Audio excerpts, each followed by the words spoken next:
how to make the perfect prime rib. So we're gonna be doing a prime rib. Now that's one of the best pieces of meat out there, you know, besides your filet mignon, the wagyu, and, you know, and a few other different pieces, porterhouse and stuff like that. And this bad boy right here, you know what I'm saying, we're gonna be making a perfect prime rib.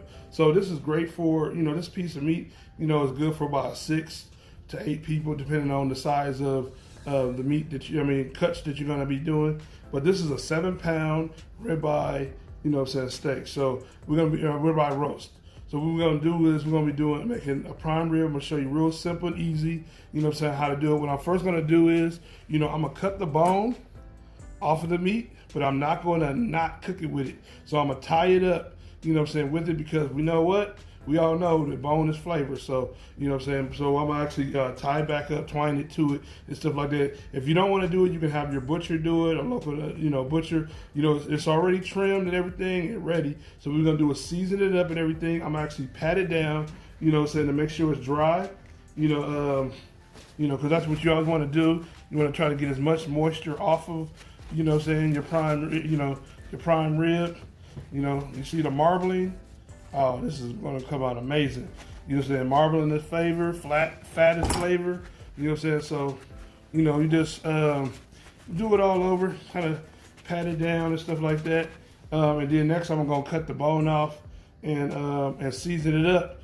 And this is going to be an overnight prime rib.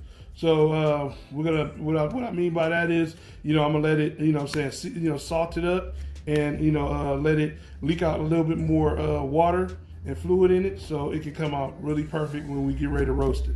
All right, you guys, so let me cut this bone off and I'll show you how to tie it down. So where I'm gonna begin to cut is, you see this little fat cap right here? That's what we're gonna cut, you know, so don't cut close to the bone, don't cut too far into the meat. You know what I'm saying? We're just looking to cut the bone back off of it. So let me show you by the knife, you know, how to do it. And don't forget a sharp knife and stuff like that. Get a sharp knife. If you feel the bone, you know what I'm saying, that's great. So what you want to do is, you know, keep carving it off the meat. You know, this is just, you know what I'm saying, you can leave it on there and roast it with the bone on there, but this is kind of, you know what I'm saying, you know, so you'll have less hassle when it's time to, you know, cut the meat up and stuff like that. You can cut it with the bone on there. It's up to you, but, you know, we're not going to cut it with the bone on there. We're going to take it off, you know. Great presentation and everything, too, when you do it like that. So it's real simple. Like I said, just, you know, slide your knife, you know, so close to the bone as possible, you know, and, you know, that's it. And, you know, that's how you cut it off.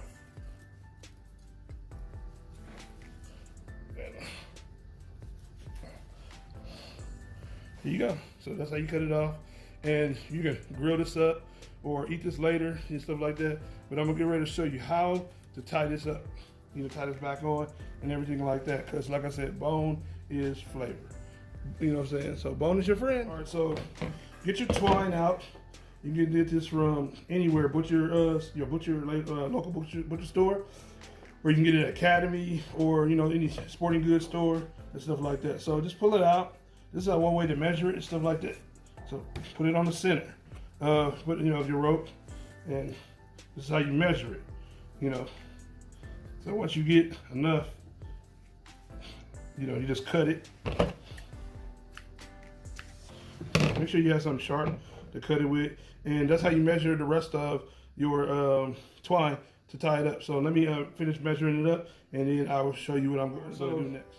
What you want to do is, once you get your size that you like, you know what I'm saying, tighten it up, you know, and just twirl, you know, like twirl the twine under, you know what I'm saying, twirl it under, and then make a knot and twirl it under twice as well, and then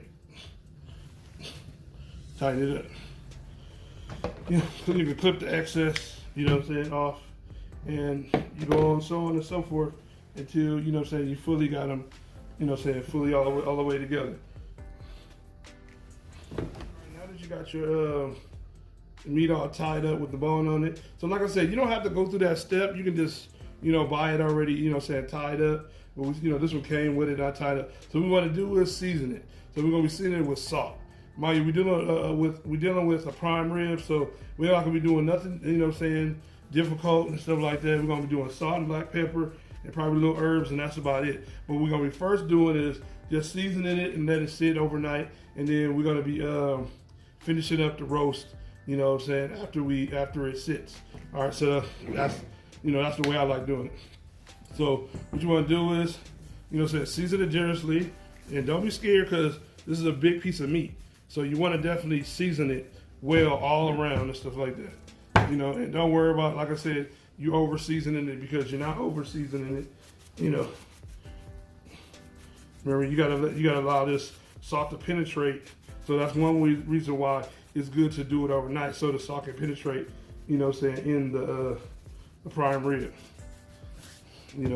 And just pat it on and stuff like that. And like I said, use some sea salt or kosher salt. You don't want to use table salt because it's really fine, real fine. This one, is much more coarse.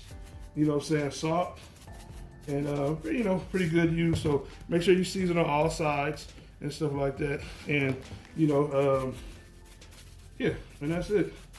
This type of meat, you can only, hook it up once. You make a mistake, the first time, you be mad because it's a pretty expensive piece of meat. So you don't want to do that. So, follow these instructions to exact, because I've tried this many different times, and this is one of the best methods. There's several methods. You can roast it, you can put it on the grill and stuff like that, but I find roasted in the oven, old school way, is the best way to go about doing it.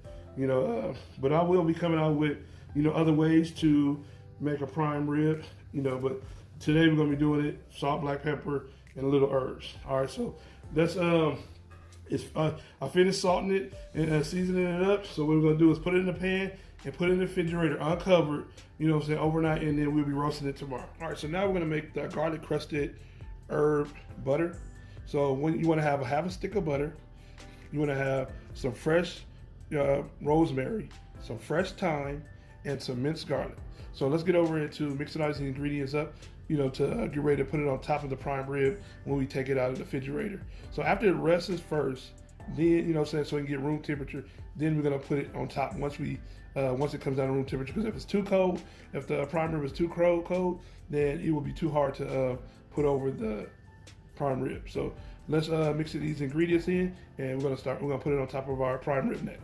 All right, so first you wanna do is make sure your butter is room temperature, because if it's not, it's gonna be too hard to be mixing these ingredients together. So, our butter is at room temperature. So I'm gonna put everything together. We're gonna add our thyme, rosemary, and last but not least, garlic. All right. So let's mix all these together. It should be fairly simple, easy, because if it's room temperature, all these will go together, real fast.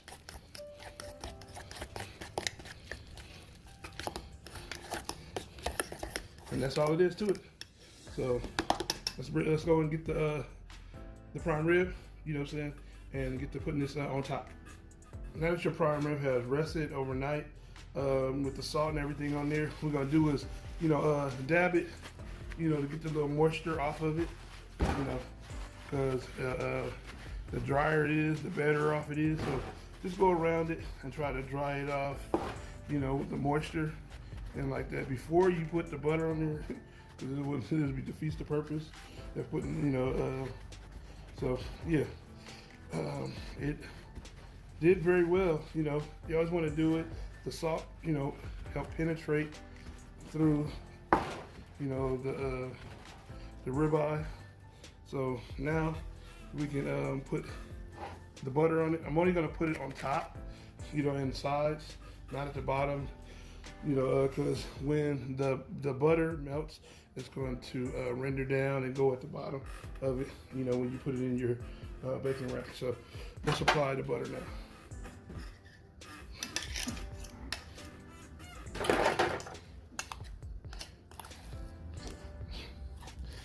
And don't be afraid, this is not a lot.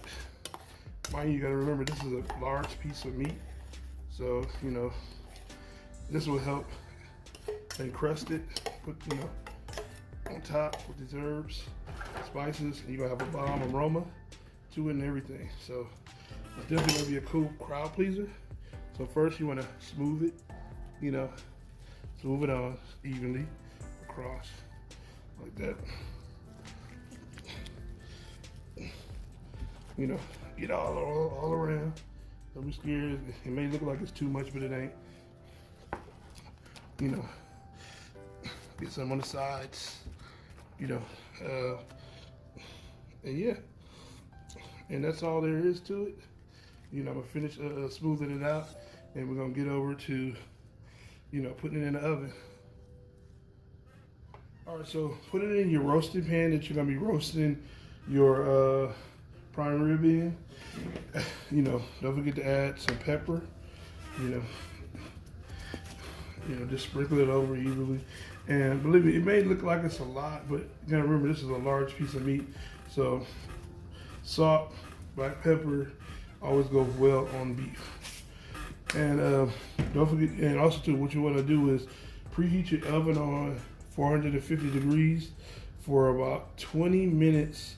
We're gonna put this in for 20 minutes to let it, you know, get a bark on it, get a good crust, and then we're gonna lower the temperature down to 325 degrees, you know, for every 12 to 13 minutes a pound.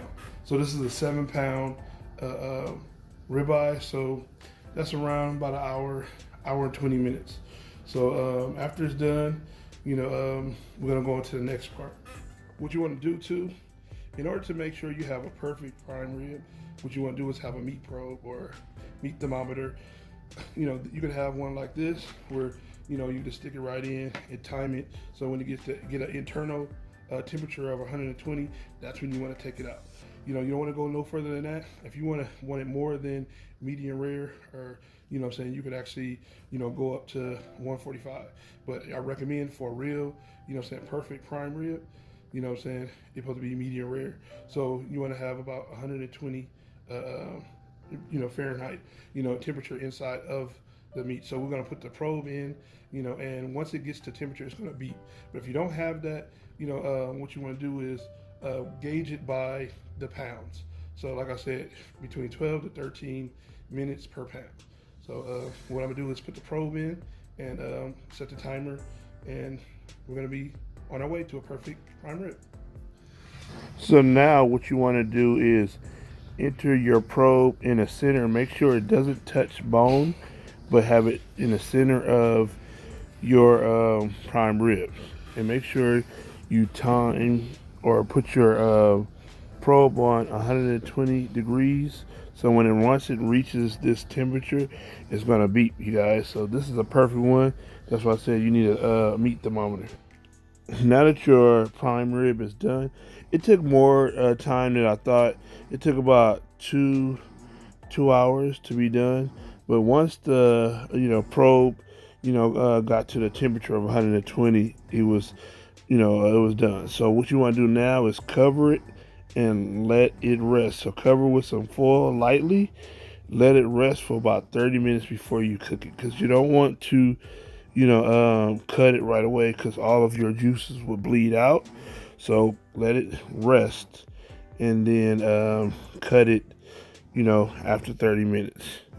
So next thing we're gonna do is get ready to start slicing it up. All right, now that your prime rib has fully rested, what we're gonna do is take the twine off. So we're gonna take each one of them off.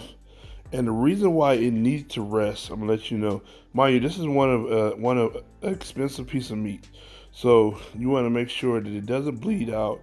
And when it gets to the temperature about 120 degrees, don't worry about it. It's gonna continue to cook when you take it off. So it's not gonna be raw. It's not gonna be rare. It's gonna be medium rare. So that's why you want to let it rest for about a good 30 minutes before you cut it. So let's take off the rib. I'm gonna be taking off the rest of the twine and everything like that. That's why it would be good. It was good to tie it to it. So we see here that we're getting ready to take the rest of the twine off, and it fell right off. You see, look, it's beautiful pink, as it's supposed to be for a prime rib. Now this, piece of rib right here is for the chef. So put that to the side, and we're going to be, kind of grilling that up, or putting back in the oven, for later.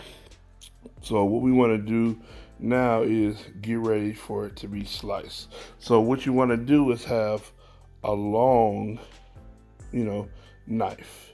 And make sure it's sharp. You don't want to be hacking and sawing at your meat.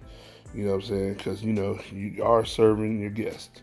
So, slice it nicely. I wanted to slice off the nice bark right here. This piece right here is for the chef. And, but you want to do like an inch or two thick, depending on, who you're serving and stuff like that. But I tell you guys, it's perfect. It's still smoking after 30 minutes of resting. And you see the pinkness, the medium rare, a perfect prime rib color. So, we did an excellent job with it. We're ready to slice up another piece, Cause, and get ready to serve this up. But I definitely, want you guys to follow this recipe to the T. Don't rush through this because you can overcook this meat and ruin your meat. And that's what you don't want. You want it to be just as juicy and just as smoky, and it's really herb crusted and everything like that. So I hope you enjoyed this video. I hope you enjoyed the video on how to make the perfect prime rib, you guys. Thanks for stopping by. If you're new to my channel, don't forget to subscribe. Thank you for coming by the Urban Culture Kitchen, and I will see you guys in the next dish. Enjoy.